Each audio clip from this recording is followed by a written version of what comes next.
5.2 की first theorem है, if n is equal to p1 raise to power k1 into में p2 raise to power k2 up to pr raise to power kr, कि अगर n की prime factorisation ये है जहाँ p1 p2 pr ये सभी के सभी डिफरेंट प्राइम्स हैं और k1 k2 kr ये जो पावर्स हैं इनकी वैल्यू या तो 1 है या 1 से ग्रेटर है, तो इस केस के अंदर डिवाइजर फंक्शन ऑफ n की वैल्यू इक्वल होगी k1 प्लस 1 इंटू में k2 plus 1 up to kr plus 1।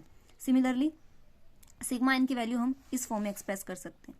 तो अगर हमारे पास n की कोई भी लार्जर वैल्यू आ जाती है तो उसके लिए हम डिवाइजर फंक्शन और सिग्मा n की जो वैल्यू है वो इन फॉर्मूलों का यूज़ करके फाइंड आउट कर सकते हैं।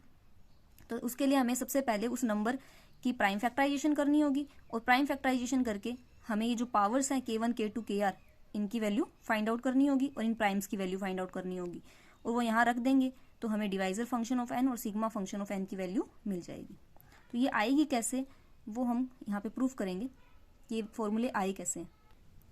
अब हमें यहाँ गिवन है n की prime factorisation p1 raise to power k1 into में p2 raise to power k2 up to pr raise to power kr। तो यहाँ डिवाइजर फंक्शन ऑफ n की वैल्यू हम फाइंड आउट करते हैं। डिवाइजर फंक्शन ऑफ n की value मतलब इस n की वैल्यू के ऊपर हम d फंक्शन है वो अप्लाई कर देंगे।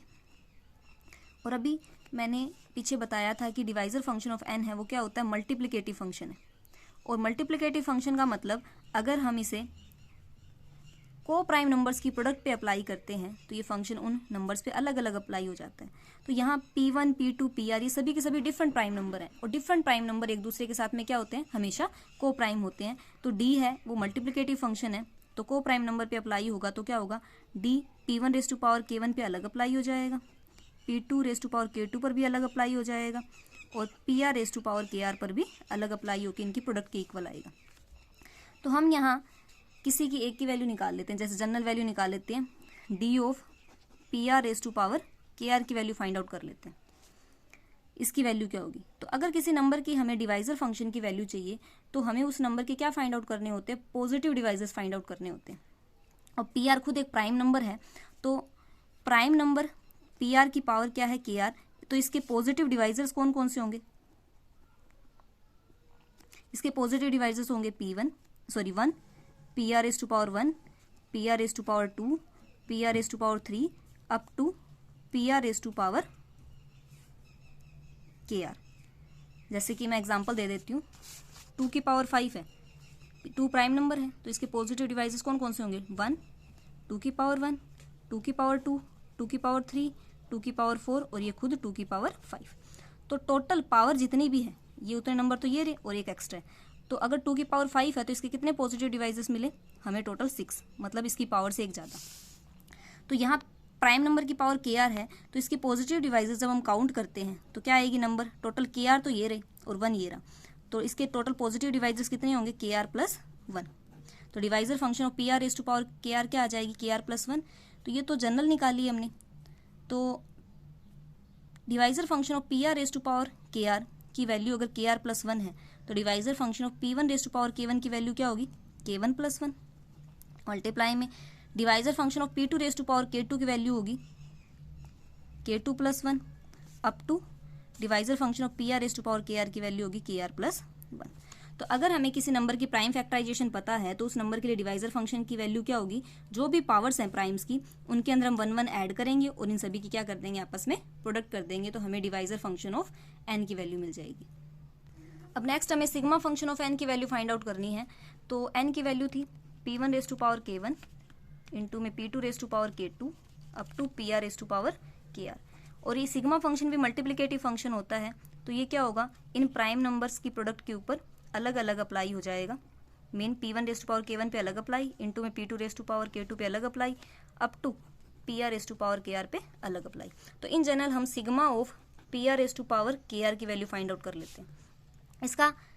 इसकी डेफिनेशन के अकॉर्डिंग जो भी नंबर है उसकी अगर हमें सिग्मा फंक्शन की वैल्यू निकालनी है तो पहले तो हमें उस नंबर के पॉजिटिव डिवाइजर्स ढूंढने होते हैं। उसके पॉजिटिव डिवाइजर्स हमने पीछे फाइंड आउट किए थे, वो आए थे 1 pr raise to power 1 pr raise to power 2 up to pr raise to power kr।